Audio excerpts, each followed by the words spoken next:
Well, hello friends and welcome back to my channel. I'm Renee and I went on a haul.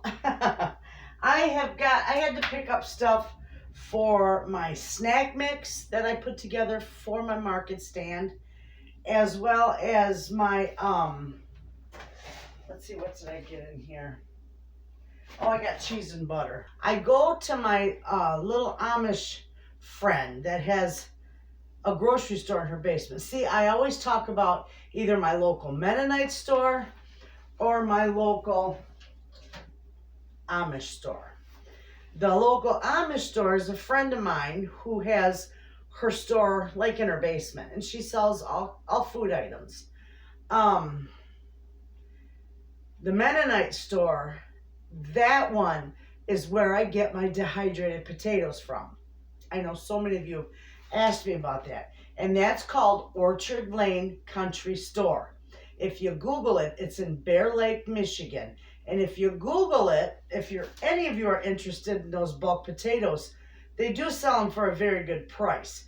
Now I don't know if they went up or not, but I know in the fall I bought my 25-pound bag and it was $65 and some change. And that was during the time when they thought potatoes were going to go through the roof in the winter. I don't know if they raised the price or not, but you can Google it. And they don't have a website, of course, but they do have a phone number, and you can call them. They might be able to order them. You might be able to order them right over the phone and have them shipped right to you. I don't know how that would work. But anyway, that's not where I went today. Today I went to my Amish friend, right up the road from me, and I also went to Dollar General because I always go to her first.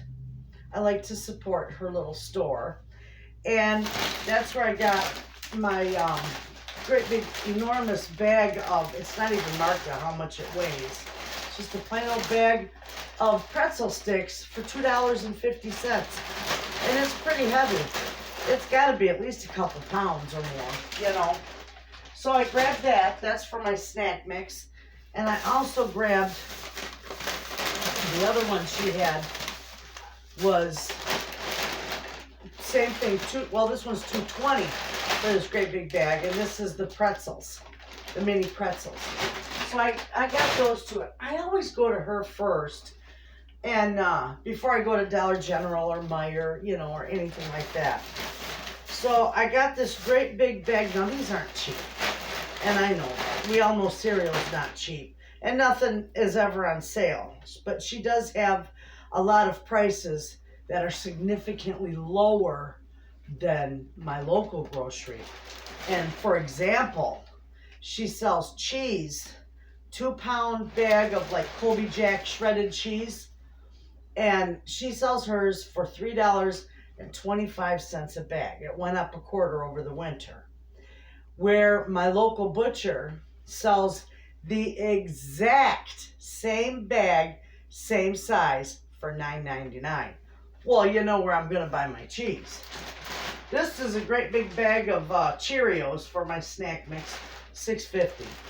So, it's not on sale, but the stuff that I do save, it helps with that. And let me put my bags in the sink. I saved them. Oh, I had to get nuts from Dollar General. I don't have any dry roasted peanuts, and I love putting the dry roasted peanuts in because I do it almost like the nuts and bolts, but just a little different. And I do it different every time I make it. It just depends on what I can get a hold of.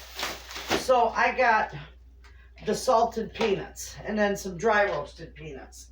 So those will be good in there. Tracy usually always loads me up with nuts. I usually never have to buy any. I got the Vigo yellow rice. I love this stuff. I don't know how much it was. I got Dollar General. My husband and I love that. And I'm thinking about making salmon patties for dinner. And I love having this rice with the salmon patties. Works nice. And I do make salmon patties. You can make them ahead and freeze them. And they freeze nicely too. Okay, this was from Dollar General because she didn't have any, and Dollar General didn't have any off-brand either. So I got the Life brand, the multigrain wheat checks, multigrain checks or whatever they call them. I got 2 boxes of those. I only got goldfish. It was cheaper to buy this great big one than the little ones. And it's the colors. That's all right. I'll put it in there. It's all snacks. There's my receipt. How much did I spend on it? Oh, I spent $33 at Dollar General. Oh, well. I got Mr. Wayna some cookies. I got them little, these are the Clover Valley, the fudge stripes. They were like $1.50 cheaper than the Keebler cookies. That's the same thing. They taste the same to us. And I got rice. Now, I couldn't find the corn checks. So I may not be able to put corn checks in it this time because I'm not going to go to Meijer just for corn checks.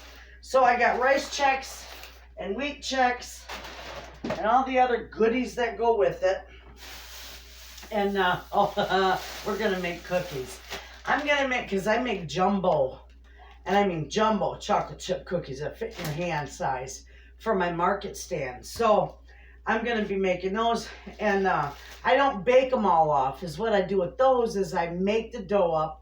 Because when you make the jumbo chocolate chip cookies, you use a 1/4 cup size for the dough. And I just roll it and put it in the freezer and take it out as I need it. So, I don't have too many cookies out there, but I always got a couple of fresh and I just keep it replenished. So I bought brown sugar. I don't have time to make my own. It's so easy to make your own brown sugar. And I usually make the dark brown sugar with the black truckle, but I can't get a hold of that any of that right now. So I just use molasses. That's all brown sugar is. For those of you who may not know, all it is for every cup of sugar, you use 2 tablespoons of molasses. Whip it up in your food processor or your mixer. You got some beautiful brown sugar. So I got that because I don't have time, and I'll go through that. And let's see here. I got little thin wheat crackers, the mini crackers to put in my mix too, in my snack mix. Did I show you them? They're like little wheat thins. They're nice. And then I got the cheese crackers. That was before I discovered the goldfish, but I'll put both of them in there anyway. There's no rhyme or reason to make it. You make it how you want it. It sells like crazy.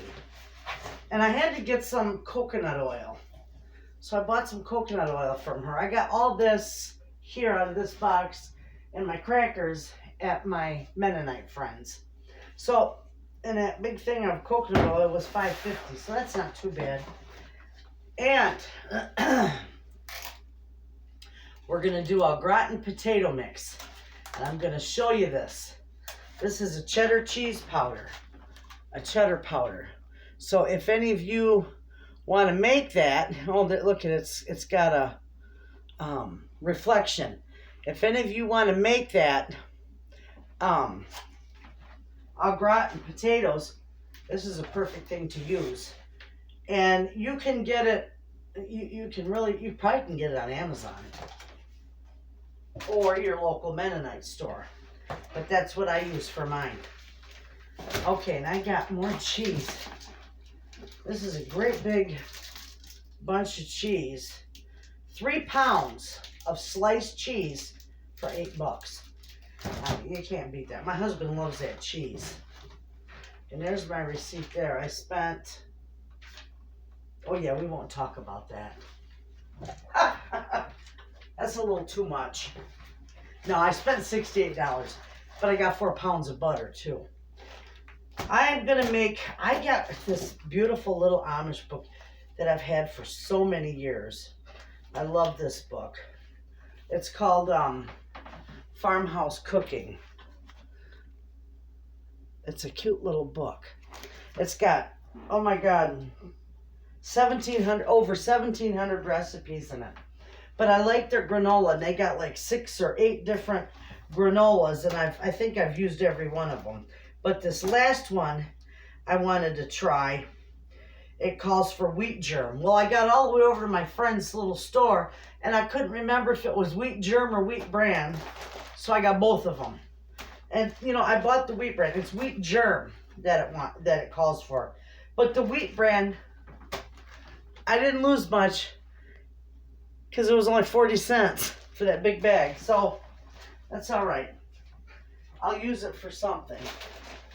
Always. Nothing goes to waste.